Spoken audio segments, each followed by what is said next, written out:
We are going to talk about rejection sensitivity dysphoria today. That's just always, I think, very eye-opening topic for a lot of people. So, like, what is this? What is rejection sensitivity dysphoria?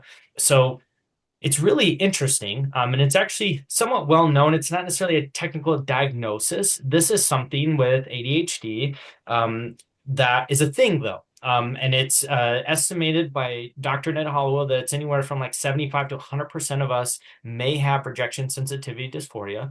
And what it is parts of our brain respond differently to the fear of rejection. So it could be it could even be neutral and we assume negative and it creates emotional pain in our brain. That's what it is. So the way that our brain is wired with neurodivergence, we have a different wiring system. And so if we perceive rejection or assume rejection, it's not just, oh, you have this fear of rejection. It's like we're literally feeling emotional pain with the wiring. So it's kind of people describe it as like a fear of rejection on steroids. And it's neurological connection in the brain. And the part that has the motion regulation part of the brain actually lights up in a different way for us. And it can even create a physical feeling of pain or emotional feeling of pain, like the feeling of failure, doing something wrong. Some of the symptoms can include like extreme emotions, feeling like you're doing everything wrong, thinking that people don't like you or everybody hates you, shutting down when you think you've done something wrong. You might have like paralysis, imposter syndrome, just scared to get a no, so you don't ask, like if you've done lead gen or experienced that.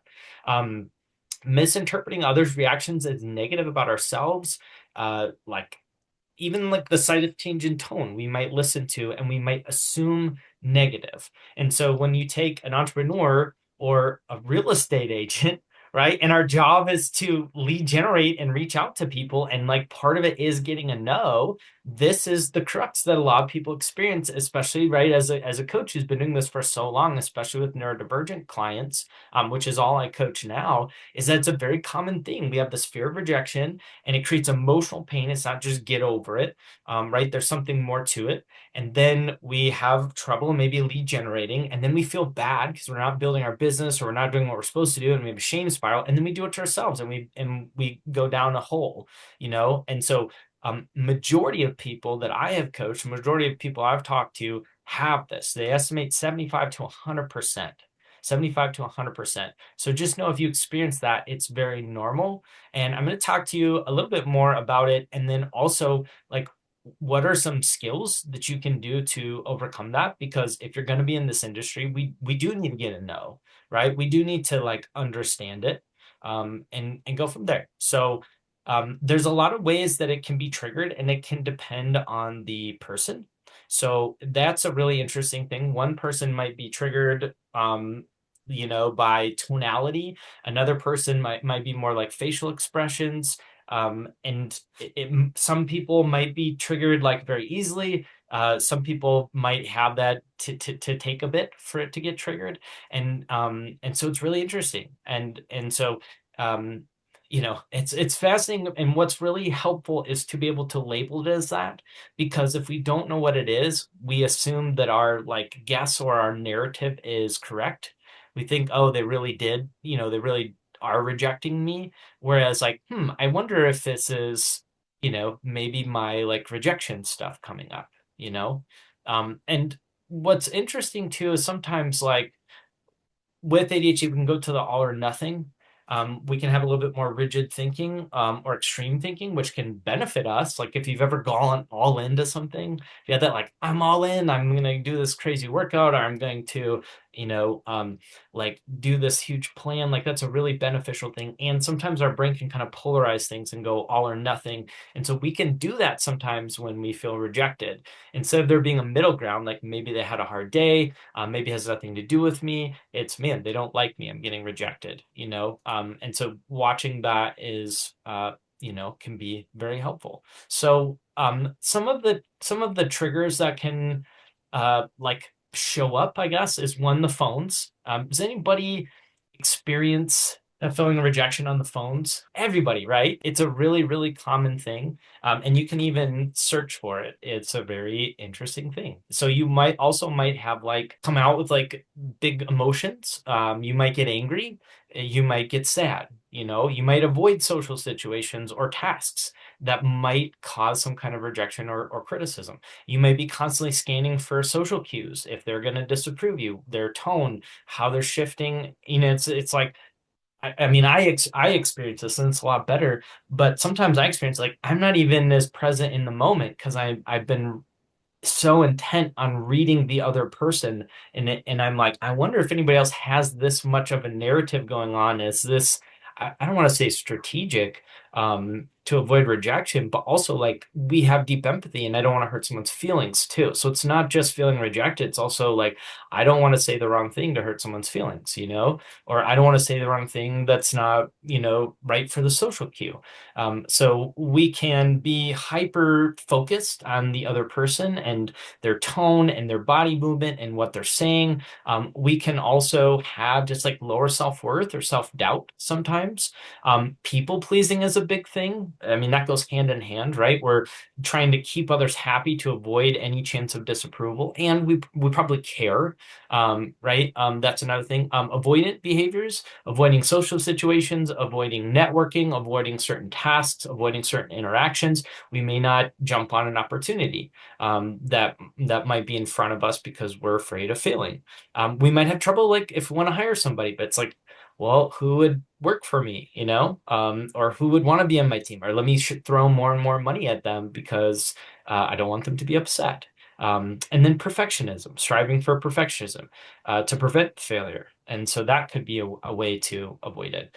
And so what's really interesting is the biological backing of this is sometimes some researchers say that it can develop maybe from like childhood experiences of rejection or being more critical. Other people are seeing as a biological basis, right? It's that nature versus nurture because of the brain structure.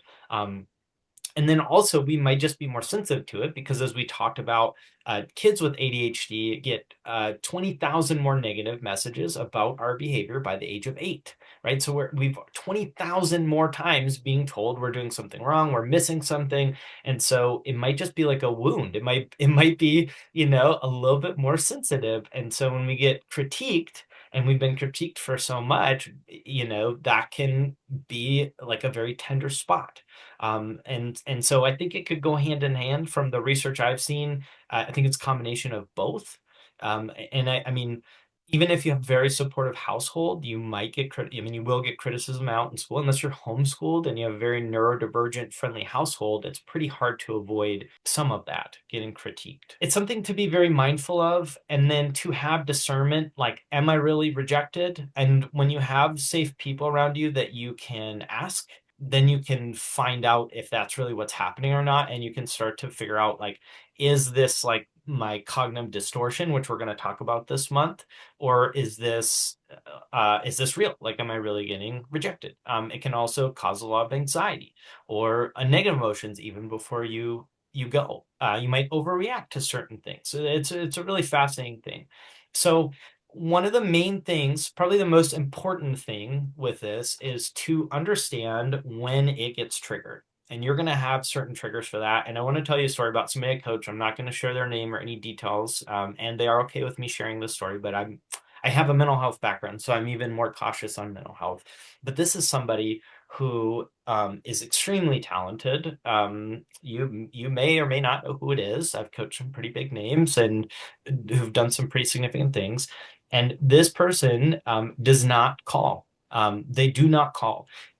Tonality, getting rejected over the phone is such a trigger that they will spiral. They would spiral and just would stop for the rest of the day. They'd be useless. Like, it was such a severe thing. And so we started doing like emails and texts and Facebook messages. So no calling, no lead gen calling. They have a large team. They train, they speak, they're on a circuit. I mean, they do some big stuff, and they built an entire business off of zero phone calls. And as a coach, what some of the biggest growth is I'll get clients like this who have been through multiple coaches, and they're trying for this breakthrough. So if you're a coach, because I know we have coaches on here, one of the biggest things I can say, if you experience this around the phones, which is most people, the mistake that I see a lot of coaches do is they try to get you some breakthrough to like be comfortable on the phones and like expose you to it. And they spend 2 to 3 months getting some breakthrough to get you on the phones. And then what's happened is we've just spent 2 to 3 months and you've lost lead gen because you're not ready yet, right? Whereas if we say, okay, what's the trigger and what can we do that doesn't trigger it? Right? Is it text message? Is it all face to face? You don't have to call, or do you get triggered more by seeing like the look on their face? Or maybe cold calling. Maybe it doesn't happen with people that you know. It's only people you don't know. And so I would want you to focus on that. It's like, what can we do as we sidestep the triggers? And that's going to be like a self-reflective thing. When you feel that come up, write it down. Start just getting that self-awareness of what brings that up. What are the situations? What are the people? What are the dynamics? And then you're going to start to see patterns because as neurodivergence, we have that good pattern recognition. So you're going to start to just see a pattern of where it affects you the most. And then, because I'm talking about lead gen, because that's the thing, right? Lead gen's the thing that's going to build everything. Like that is the lever that's going to move everything. Even if you do like 1 hour a day, I call it a power hour. Do 1 hour a day, a power hour. Let that be good enough. You don't need to do 4 hours, 3 hours, whatever. Do 1 hour a day of focused lead generation. It will change your entire life. So you're going to start to map out what your patterns are, especially around lead generation, because that's the most important to build your business. And then when you see that, think, okay, what can I do that doesn't push on these? And that could be sending Facebook messages. You might get more rejection triggered when you're talking to people you do know. So maybe you do stuff with your database that's all automated and you focus on cold calls, or maybe it's vice versa. But I'll tell you that, unless your goal is 1,000 units a year, you can do just about anything with one lead source. I mean, you could, if you want 100 sales, you could do it with just open houses. I don't care what market you're in. If you become the expert, if you become so good and so obsessed with that, and you studied agents doing that, and you watch the YouTube videos and you use ChatGPT and you just like immerse yourself in how to convert open houses, you can do that. If it's just doing it through social media, if it's just through Facebook Messenger. So my biggest advice for this, just like immediately today, is to figure out what your triggers are and then go find a way to lead generate that doesn't push on those buttons. Now we've got you doing consistent lead generation, right? Now you've got some consistency. You're going to have that coming in. Now you can dip back into the triggers a little bit at a time. So, have you heard that saying, like, all growth begins outside your comfort zone? Have you heard that before? In mental health, like, that's not my favorite. And as a coach, like, I want you to get in your comfort zone. Like, figure out how to do the job in the path of least resistance that causes the least amount of pain, and you're not going to need discipline. Like, you're going to go and you're going to be able to do it. Once you're in your comfort zone, you're still producing, right? Your most comfortable way of still getting the objective done. Now we can start to tiptoe out and like start to break down that resistance, because I'm not saying you have to avoid those forever, but like start doing lead gen now, because so many people will try to have some breakthrough and try to get motivated for this hard thing, and it's 2 years later and we're still in the same pattern. Like if you're not doing an hour a day of lead generation, or let's say at least 4 days a week you're not doing an hour, like you're avoiding a pain. Right? I mean, that's what's happening. You're avoiding a pain. There's some pain you're avoiding, and there's a system and there's a solution for that.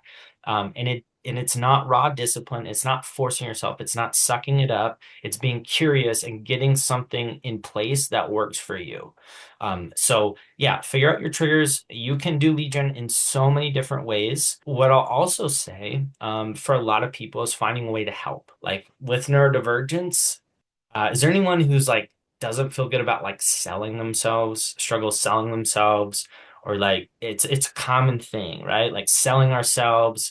Like we're givers by nature. That's just the majority of people with neurodivergence, we're givers. So the other thing you can do to bypass that feeling of rejection is to find a way to give in your lead gen.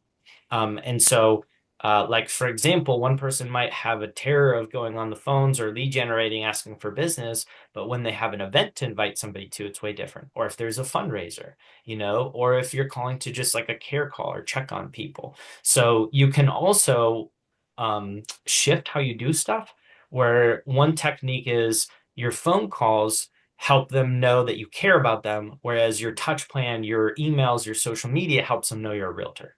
So your phone calls, your texts is just you care about them. You don't mention real estate only if they ask, but your lead gen is what tells them you're a realtor, and that's how they remember you. So I think that there's a lot of rigidity that's taught out there, especially for like non-ADHD people, because they need to be told what to do, whereas us, we kind of want to balance. And so what's taught out there is a lot more rigid and black and white. And because as neurodivergent people, a lot of times we can doubt ourselves. So what happens is we think, well, this is the way to do it, and I'm just not disciplined. I'm not trying hard enough, whatever. Instead of thinking, oh, there's like 1,000 different ways to do this, I'm going to trust myself and find another way to complete the objective without doing this exact one way. And it doesn't mean you're not coachable. It means you're flexible and you know yourself. So this is your permission to do things a different way, because what matters is we hit the goal. Like that's what matters. It doesn't matter how you do it. It just matters that you hit it. Get in your comfort zone, and I mean still do the lead gen, but find stuff that's the path of least resistance. Find stuff where you're like, is this lead gen? Is this work? And then the other thing with that, if you're doing something unconventional, you can still track it. So if your unconventional way is like going out and, going to an event or something, maybe you'll find that you get X amount of leads or contacts per every 5 events, right? So if you start tracking some of those things, or you door knock a certain amount of doors, you get X amount of leads. So you can do your own kind of tracking for conversion rates, if you want to.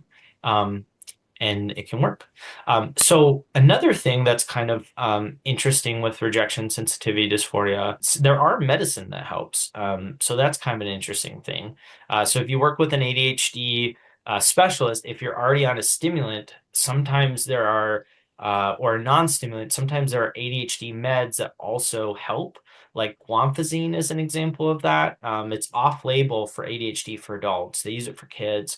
But it's a heart rate medicine. So it actually, I think it's heart rate or blood pressure. I need to look. I should probably find out.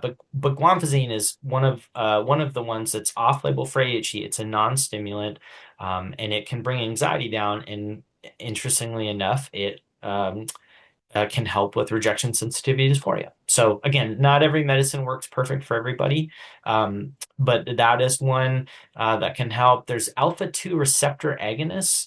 So it's it works with the chemical receptor like found on the neurons. So that's guanfacine's in that camp. Clonidine is the other one. So it kind of activates those brain areas, so it's easier for us to regulate internal communication that affects RSD. So sometimes your stimulants can affect it. Sometimes your stimulants can help with rejection sensitivity dysphoria as well. And then there's another kind, they're MAOI, they're oxidase inhibitors. I'm just learning about these as well. You can't take them with stimulants, they have to be separate. But so there's options, right? Therapy is another one. So cognitive behavior therapy, and I worked in mental health, and what that is we're basically looking at the narrative and we're looking at how to challenge the narrative. Give me an example of a time you might have felt rejected. A database asking to be taken off of newsletters and texts, that's a good one. Getting bullied in elementary school, contacting a lead and they don't respond. Going to a party where people aren't open to me, when a family member listed with someone else or a friend, agreeing to do coffee, but not really having a definitive date or time. Yes, these are all really good examples, and they can hurt depending on like our thought process around it. And so with a therapist, like doing something like CBT or DBT, we're kind of like looking at the scenario and then almost interrogating reality, and asking if it's true or not. So like let's take the first one that came in. I think Tony said when a family member listed with someone else or a friend, right? So what some people do is, oh my gosh, like they didn't trust me, they don't care about me, they don't see me as professional, right? We can just jump to assumptions very quickly. Have you heard of this saying? I grew up in the Midwest, like assuming is you make an ass out of you and me. Have you ever heard of that? If you assume, okay. My grandma's like Amish, and she told me that. So anyways, like we assume a lot of stuff, whereas a family member listed with someone else, a friend, we don't have all the data, and sometimes our fear of rejection is so strong that like we're afraid of getting more data because it's going to make us feel worse. Whereas like if we really went and like got the data, it might be that the family member listed with someone else or a friend because their spouse, it was like someone they were really close to, or that person agreed to do it for free commission, or they were, they're working with a certain attorney or bank through their job and they had to, or maybe they just like totally forgot and they felt horrible. There's so many other options, but a lot of times our first go-to is I'm bad, I'm not good enough, they don't care, they're rejecting me. That's kind of the go-to, and that's something we do have control over, and we want to get more data, right? So Kelly said going to a party where people aren't open to me, and so there could be a lot of different narratives there besides I'm not good enough, I'm not likable, people don't like me, they're rejecting me. It might be that they're intimidated. Like maybe you got a really cool outfit on and people are intimidated by you. Maybe you're very like handsome, maybe you're very beautiful. Like people could be intimidated. Maybe they're shy, Maybe I used to do this in school. Like I struggled in school and I would like just had really so low self-worth. So I had I mean a bit a resting bitch face, I guess is what it's called. Like I always looked like I was in a bad mood, but I wasn't. But I did, and then I just had like low self-worth, and then like people didn't talk to me and just reiterate that thing. Whereas like if I walked in and I was really smiling, and like as I got to later on in school, and like things were good. So it's like just kind of looking at how we're looking at things. Contacting a lead and they don't respond. That's a good one. The database asking to be taken off newsletters and texts. If it's somebody I might reach out and say, "Hey, thank you so much. We got you off the newsletters, we got you off the text, and somebody else might be experiencing what you're experiencing. What part like made you reach out to ask you to be pulled off? Oh, well, I get like three emails, and then you find out you had them in there three times, or like, oh, I just don't like text. I'm not on my phone a lot, and you might find like, okay, we'll totally pull you off there. You're important to me, and I won't text you and I won't email, but I still care. Was there a way that I could keep in touch that still honors your boundaries where I don't lose that connection because you matter to me? Like, aren't they going to remember that forever? So I do think that you never know, or maybe they're just a butt, right? If they don't like you and they don't want, like, maybe you don't want them on there. But I do think that our fear of rejection can really like stop us from the next part of it, which might actually show us that we're not being rejected. But because we don't do that because we're too scared, then it just like perpetuates this feeling of like being rejected, if that makes sense.